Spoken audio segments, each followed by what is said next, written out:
The power of white privilege, we are told, is all but unlimited. It underlies all our institutions.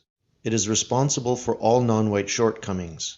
Its evil infects every white person and brings them wealth and power.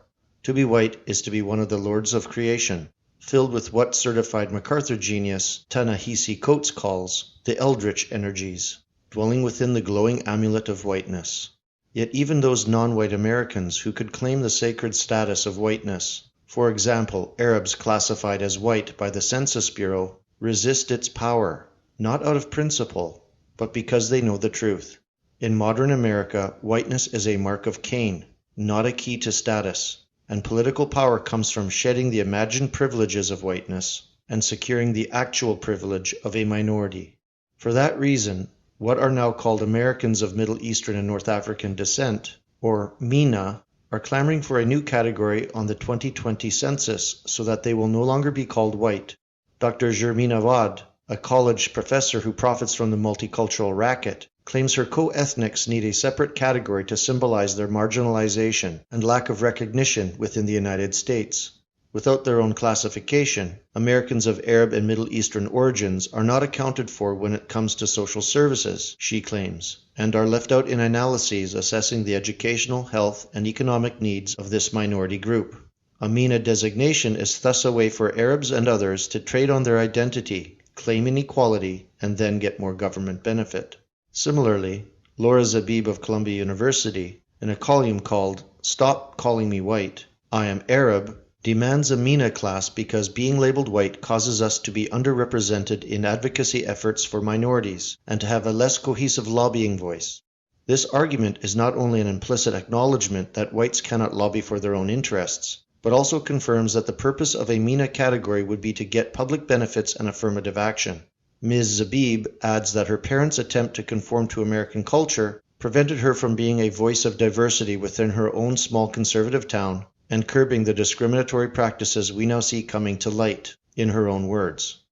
During the Obama administration, the Census Bureau began planning to implement the MENA category and held meetings to discuss which groups to include. As might be expected, much of the discussion focused on how non-Arabs could be plausibly included, since everyone wants the rewards of being counted among the oppressed.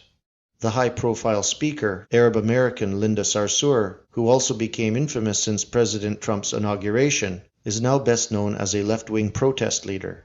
She has also, perhaps inadvertently, explained why she and so many others are pushing for MENA, stating, "When I wasn't wearing a hijab, I was just some ordinary white girl from New York." If MENA is established, it could presumably include members of many different races. Such a precedent has already been set with the Hispanic category. Ironically, the League of United Latin American Citizens, which was founded in 1929, had as one of its primary aims the categorization of Mexicans in the United States as whites. However, as it became more profitable to identify as non-white, priorities shifted. The Hispanic category that first appeared on the 1980 census was therefore in part a result of ethnic lobbying. Not surprisingly, once such a category is established, it creates a powerful barrier against assimilation.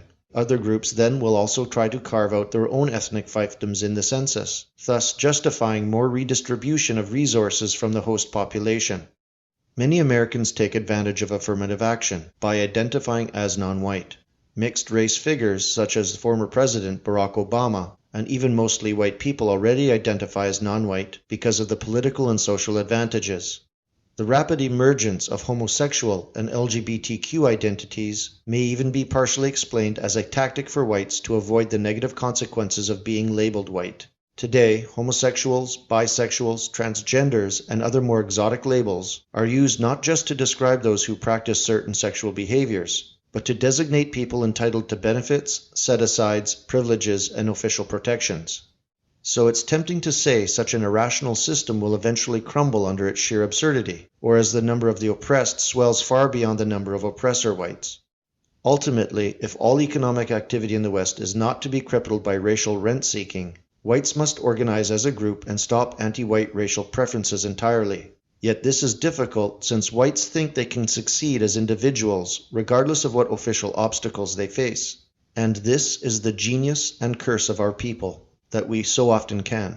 Our individual virtue perpetuates our collective dispossession.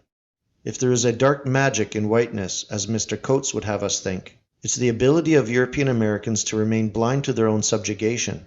Non-whites who could pass would be doing whatever they could to get white privilege if it were real. Instead, the lobbying by so many minority groups to ensure they are not labeled white illustrates how hollow their belief in white privilege really is. For egalitarianism isn't a principled stand, but a political weapon.